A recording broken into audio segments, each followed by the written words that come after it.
அக்கா டாட்டு ரெடிக்கா? இன்னும் hair dress பண்ணாம இருக்கீங்க? இன்னும் 5 நிமிஷத்துல முடிஞ்சிரும் சார். அக்கா நான் வேணா ஏதாவது உதவி செய்யட்டுமா? பரவாயில்ல பொன்னி, நான் பாத்துக்கிறேன். அக்கா அவங்க தான் ஹெல்ப் பண்றேன்னு சொல்றாங்கல்ல, கால் அடிபட்டாலும் வேலை செய்யறாங்கறாங்க. அதை ஏக்கா கெடுக்குற? நீங்க ஹேர் ட்ரெஸ் உங்ககிட்ட பண்ணிக்கோங்க. நீங்க சீக்கிரம் உங்களை ரெடி பண்ணி அனுப்பு. Okay sir. தீபா நீங்களா? ஏமா நீ அதுக்கு ஓனரா?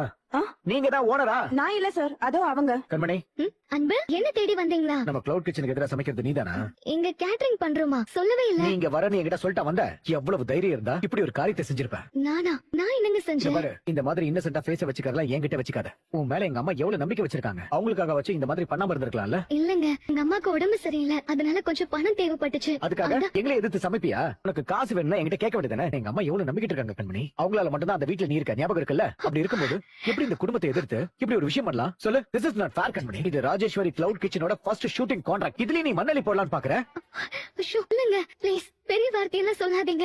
எங்க அம்மாவுக்கு எப்ப பார்த்தாலும் உங்க அம்மாவே காரணம் சொல்லிக்கிட்டு இருக்காது கண்மணி. இரிட்டேட்டிங்கா இருக்கு. எங்க அம்மா சொன்ன ஒரே வார்த்தைக்காக உன்னை அசிங்கப்பட வைக்க கூடாதுன்ற ஒரே ரீசனுக்காக மட்டும் தான் உன் கழுத்துல நான் தாலியை கட்டினேன். எங்க அப்பா மாதிரி இருக்க கூடாது, கல்யாணம் பண்ண பொண்ணை நல்லபடியா பாத்துக்கணும்னு நினைச்சேன். அதுக்கு தான் உன்ன டைமுக்கு ஆபீஸ்க்கு வர சொன்னேன். ஆனா சைக்கிள்ல வந்து என்ன நீ அசிங்கப்படுத்தின. அறிவு கெட்டத்தனமா ஒரு வேலையை பார்த்து 2 பேரும் ஃப்ரீசர் ரூம்குள்ள மாட்டி உயிர் போற அளவுக்கு பண்ணிருக்கேன். இப்போ இந்த குடும்பத்தை எதிர்த்து, இந்த குடும்பத்துக்கு எதிரா இந்த குடும்பத்தோட தொழிலுக்கு காம்படிட்டரா வந்து நிக்கிறேன். வேற என்னென்னலாம் பண்ண நினைக்கிற கண்மணி? பதில் சொல்ல முடியல, உடனே அழுகுறது. ஃபர்ஸ்ட் டைமா இந்த மாதிரி ஒரு ஆர்டர் எடுத்து பண்ணலாம்னு வந்தா போட்டியா வந்து நிக்கிற. ரொம்ப பெரிய தப்பு பண்ணிருக்க கண்மணி. நீ கண்டிப்பா இதுக்கு பதில் சொல்லி ஆகணும்.